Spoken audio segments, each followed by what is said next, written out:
जी अस्सलाम वालेकुम फ्रेंड्स, बेटा हमारा 28 तारीख का काम है। देखिए सबसे पहले उर्दू रीडिंग पे हमने पेज नंबर 63 करना है। कल हमने 62 किया था, आज 63 है। नीचे है बिल्ली, ऊपर है चूहा, चूहा है आगे, पीछे है बिल्ली, चूहा है अंदर, बाहर है बिल्ली। ठीक है, ये आपने पेज स्टोरी पूरी याद पढ़नी है।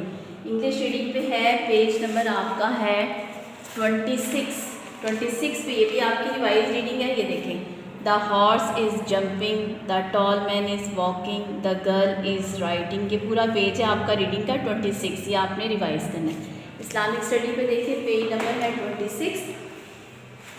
पेज नंबर 26 पे आपके रिवाइज क्वेश्चन है। क्वेश्चन नंबर 5 ये, व्हाट डज सलाह have us from misdeeds, what should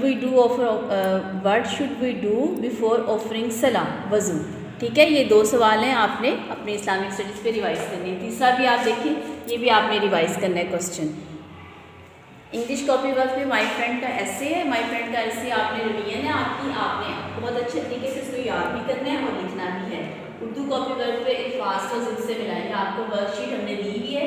worksheet को देख के आपने अपनी कॉपी पर इसको काम करना है। ठीक है, मैथ्स कॉपी वर्क पे एडिशन सम्स है, एडिशन सम्स प्लस के सवाल है। ये आपने अपनी कॉपी पर मैक्सिमम 5-6 सवाल करने हैं। ऑरल पे कंप्यूटर है, कंप्यूटर पे क्वेश्चन नंबर 1, 2, 3 आपने रिवाइज करना है। ऑरल सिलेबस में से इसको याद करना है। ये 28 तारीख